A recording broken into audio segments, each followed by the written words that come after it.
हाँ जी, वेलकम है आपका क्रिएशन नर्सिंग क्लासेस में। आज के इस सेशन में हम डिस्कस करेंगे प्रेगनेंसी के सिम्टम्स के बारे में।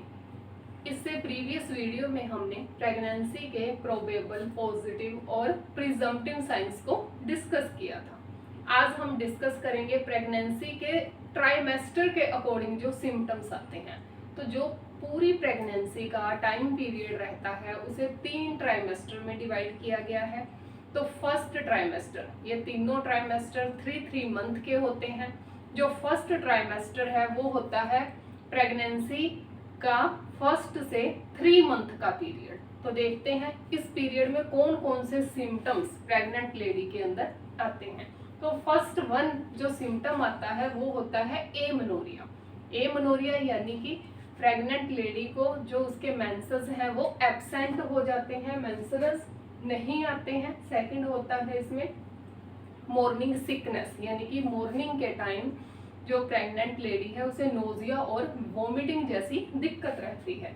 नेक्स्ट आता है ब्रेस्ट डिस्कम्फर्ट, उसकी जो ब्रेस्ट है उसका साइज बढ़ेगा, टेंडर हो जाएगी वो और उसमें पेन रहने लगेगा, उसे पेन फील होगा। नेक्स्ट फ्रीक्वेंसी ऑफ मिक्चुरेशन है। फ्रीक्वेंसी ऑफ मिक्चुरेशन का मतलब होता है कि जो यूरिनेशन है वो उसका बहुत ज़्यादा बढ़ जाएगा, यूरिन बार बार वो यूरिन पास आउट करने के लिए जाएगी। नेक्स्ट कॉन्स्टिपेशन की दिक्कत रहती है। उसके बाद कुछ ब्रेस्ट चेंजेस आते हैं जिसमें मोंटेगमरी ट्यूबरकल्स हो गया और सेकेंडरी एरियोला का निर्माण हो गया। जो निप्पल वाला पोर्शन रहता है ब्रेस्ट का उसके चारों तरफ एक ब्राउन कलर का सर्कल पाया जाता है जिसे एरियोला कहते हैं। तो प्रेगनेंसी के टाइम वो एरियोला डार्क कलर का हो जाता है, डार्क ब्राउन कलर का हो जाता है और उस पर छोटे छोटे दाने बहुत ही ज़्यादा उभर जाते हैं जिन्हें मोंटेगमरी ट्यूबरकल्स बोलते हैं और उसे प्राइमरी एरियोला बोलेंगे। और उस प्राइमरी एरियोला के चारों तरफ एक और एरियोला का निर्माण होता है जो थोड़ा लाइट ब्राउन कलर का रहता है, उसे सेकेंडरी एरियोला कहते हैं। इसके अलावा एक्सप्रेशन ऑफ कोलोस्ट्रम यानी कि जो थिक कलर का येलोइश कलर का मिल्क है वो सिक्रीट होना भी स्टार्ट हो जाता है। लेकिन ये एक्सप्रेशन ऑफ जो कोलोस्ट्रम का सिक्रीशन है फर्स्ट ट्राइमेस्टर में, ये सभी वुमेन, सभी प्रेग्नेंट लेडीज के अंदर नहीं होता। कुछ एक होती हैं जिनके अंदर ये देखने को मिलता है। इसके अलावा कुछ विजाइनल साइंस पाए जाते हैं, सर्वाइकल साइंस पाए जाते हैं, जैसे कि फर्स्ट वन है चैडविक साइन या इसे जैकुमर साइन भी कहते हैं।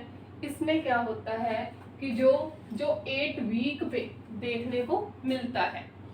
ये साइन जो एग्जामिनर है या डॉक्टर है वो एग्जामिन करके ही बता सकता है, खुद जो प्रेग्नेंट लेडी है वो इन्हें फील नहीं करती। तो चैडविक साइन या जैकुमर साइन में क्या होता है कि जो विजाइना है वो ब्लूइश कलर की हो जाती है या वायोलेट कलर की, ब्लूइश या वायोलेट कलर की हो जाती है। इसके अलावा जो ओसिएंडर सेकंड साइन आता है, ओसिएंडर साइन। ओसिएंडर साइन क्या होता है, ये भी 8 वीक पे देखने को मिलता है। ओसिएंडर साइन में क्या होगा कि जो वेजाइना है उसके जो फोर्निक्स हैं, लैटरल फोर्निक्स, वेजाइना के लैटरल जो फोर्निक्स हैं उनमें पल्सेशन फील होती है, पल्सेशन फील होती है लैटरल फोर्निक्स के अंदर 8 वीक पर, उसे ओसिएंडर साइन बोलते हैं। नेक्स्ट है गुड्डल साइन। गुड्डल साइन का मतलब होता है ये 6 वीक पे देखने को मिलेगा। इसका मतलब होता है सर्विक्स का सॉफ्ट हो जाना, softening of the cervix, cervix का सॉफ्ट हो जाना गुड्डल साइन कहलाता है। नेक्स्ट आता है हैगर साइन। हैगर साइन का मतलब होता है जो इस्थमस वाला पोर्शन है यूट्रस का, इस्थमस वाला पोर्शन है उसका सॉफ्ट हो जाना, यूट्रस के इस्थमस वाले पोर्शन का सॉफ्ट हो जाना हैगर साइन कहलाएगा, जो कि ये भी 4 से 8 वीक पर देखने को मिलता है। नेक्स्ट आता है पाल्मर साइन। पाल्मर साइन भी 4 से 8 वीक पर देखने को मिलता है। इसमें क्या होता है कि रिदमिक यूटेराइन कॉन्ट्रैक्शंस देखने को मिलते हैं, रिदमिक यूटेराइन कॉन्ट्रैक्शंस देखने को मिलेंगे, वो कहलाएगा पाल्मर साइन। 4 से 8 वीक पर ये दिखाई देता है। तो ये थे साइंस, कुछ साइंस सिम्टम्स थे जो फर्स्ट ट्राइमेस्टर के अंदर देखने को मिलते हैं। उसके बाद टेस्ट की बात करें तो प्रेगनेंसी के बाद जैसे ही फर्टिलाइजेशन हुआ, फर्टिलाइजेशन के बाद एमेनोरिया की कंडीशन देखने को मिलेगी। तो सबसे पहले जो टेस्ट होगा, जो लेडी खुद घर पे भी कर सकती है प्रेगनेंसी किट के द्वारा, वो होता है HCG का टेस्ट, यानी कि जिसे बोलते हैं ह्यूमन कोरियोनिक गोनाडोट्रोपिन हार्मोन होता है। ये ह्यूमन कोरियोनिक गोनाडोट्रोपिन हार्मोन्स होता है। ये सीरम में और यूरिन में डिटेक्ट किया जाता है। सीरम में ये डिटेक्ट होगा 8 से 10 डेज पे आफ्टर कंसेप्शन। जैसे ही कंसेप्शन हुआ, प्रेगनेंसी हुई, उसके 8 से 10 दिन के बाद ये ब्लड में देखने को मिलेगा और यूरिन में ये देखने को मिलेगा 14 डेज पे। तो ब्लड में इसे 8 से 10 डेज पे डिटेक्ट किया जा सकता है और यूरिन में इसे 14 डेज पे डिटेक्ट कर सकते हैं।